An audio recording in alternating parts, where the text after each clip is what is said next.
Hey guys, it's Jason here to help you multiply enjoyment. And before we get started, if you like this stuff and you want to go deeper, go to multiplyenjoyment.com. Today's idea is how to dissolve negative thinking. And it's probably not what you think, it's actually kind of the opposite.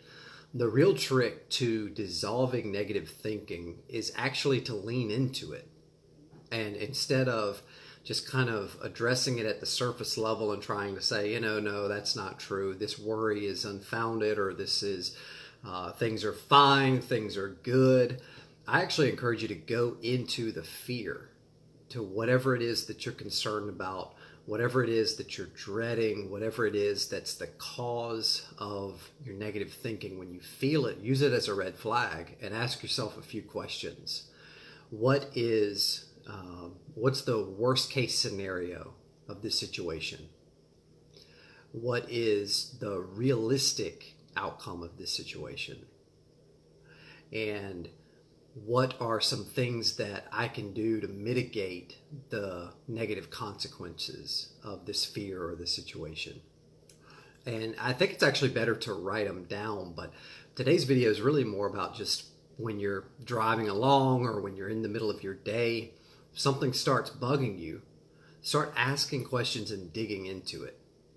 Are these fears really that founded? Is this concern really, does it have merit to it? And if so, how bad is it really? And when you start digging in and kind of poking at that fear, that concern, that issue, a lot of times you'll find that it's really overblown in your mind.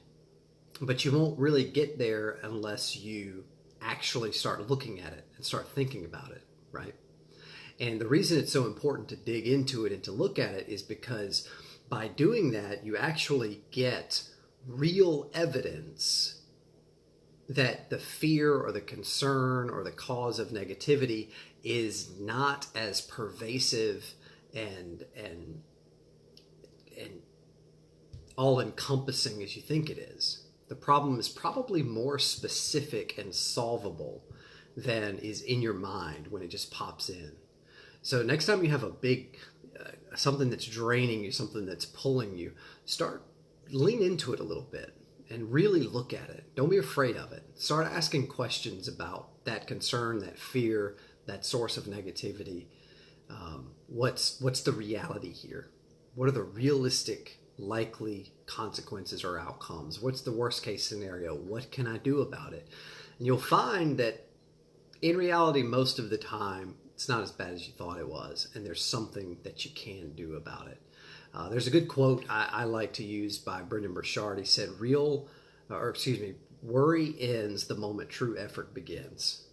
And looking at problems as specific and solvable is one of the most life-enhancing habits that I've developed. So if you like this stuff and you want to accelerate that enjoyment even more, go to multiplyenjoyment.com. There you'll have a chance to schedule a time to talk with me, and we'll put together just a few kind of simple changes for you that will disproportionately improve the quality of your experiences for the time and the effort that you put in. And if you like that stuff and you want me to help you implement it, and I think I can help you, then I'll give you the chance to invest in our upcoming deep dive class on multiplying enjoyment next month. So just head on over to multiplyenjoyment.com, and I'll talk to you tomorrow. See ya.